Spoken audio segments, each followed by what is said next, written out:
May kukwento ko sa inyo. Mayroon nagpunta sa akin ng isang araw. Sabi sa akin, Mayor, masaya ka pa ba sa ginagawa mo? Masaya ka pa ba sa pagiging mayor mo? Kasi napapansin namin, parang may mga araw na wala kang sigla. Walang program.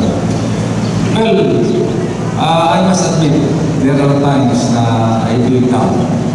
Especially, ikaw rin matakhang pa.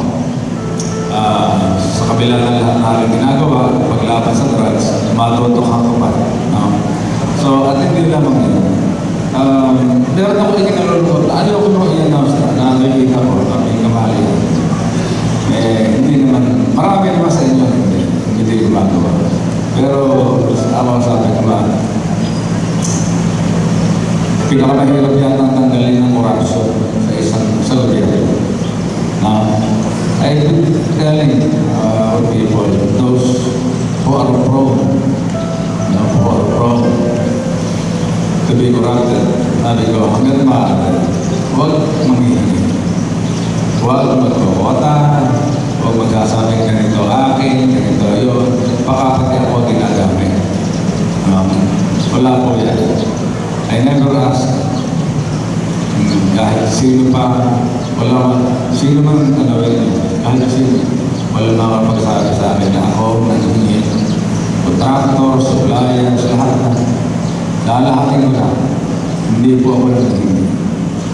At yun ang gusto kong ibahagi sa ating mga kasama dito, sa ating gobyerno. Tara, na kung pwede, huwag po tayo manghihingi. Huwag tayo bibigay ng kota para sa atin, na ganito, porsyento, na ganito, ganyan. Pag yan po nawala sa atin, malaking bagay. At dyan, ako yung nakakaramdam ng kabilo sapagkat yung aking mga pakiusap naman ay parang hindi natin. Dumarating sa abot na aking kamalaman, pero gano'n. So, sa sino man sa inyo, na maaaring masaktan sa aking kasabihan, sana po, huwag natin gawin. Ang ating gawin ay magbigay ng serbisyo na hinihintay ng ating mga kababayan na manggagaling sa atin. Serbisyo na inaasahan ng lahat na ibibigay natin. Yun ang ating pagbibigay. Ang extortion, pag nagsabit tayo ng ito'y ganito, dapat sa amin, dapat dito sa amin. Extortion po yan. Sabi ko nga, ibigay natin ang ating serbisyo, kung may magpasalamat, tayo magpasalamat. Hindi naman kailangan magpasalamat pa yung mga tao pagkatapos matanggap ng serbisyo na gagaling sa atin sapagkat ating katungkulan natin na magbigay ng serbisyo sa ating mga kababayan. Hindi po dapat tayo naghihintay ng kapalit. Tayo pumasok tayo, pumayag na mga empleyado ng gobyerno ng ating syudad. Wala po tayong dapat asahan na ibibigay sa atin ng tao kapag tayo nakapagbigay ng serbisyo. Yan lang po. Yan ang kakalungkot. Yan ang isa sa kumbaga ay nagpapalungkot sa akin. Dahil simula pa, yan ang aking sinasabi. Itong administrasyon to, kung masiraman sa gano'n, ako po, tamaan ako ng bigla. Pag meron makapagsabi, ako, akin ang hingi kahit na piso.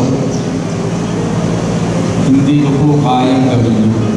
Sapagkat yan aking sinabi o una pa, yan po ay aking pinapakatawan. Hindi po ako nanghingi kahit kanina. At sana, inaasahan ko na lahat tayo na nagbibigay ng service sa ating mga kababayan, huwag manghihintay ng kapalit sapagkat tayo sinusweldohan ng tayo.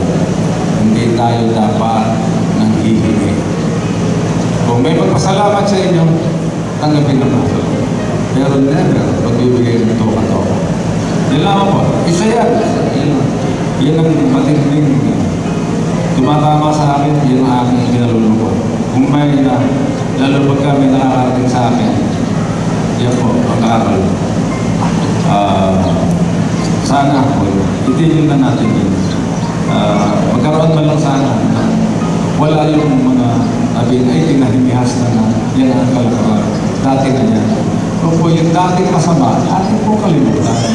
Tayo mag-inject o bago na mabuti para sa ating bayan. Yan po ang atin. Sa inyo lahat, Nagpapasalamat ako at nagbibigay kayo ng suporta sa inyo. Bilang mayor po ng Tanggapan, aking lamang pinahitigan ay magpapatuloy ang aking nasimulan. Kung ano yung nasimulan ko noon, aking po ipapatuloy. Sa inyo po lahat, maraming salamat. Thank you.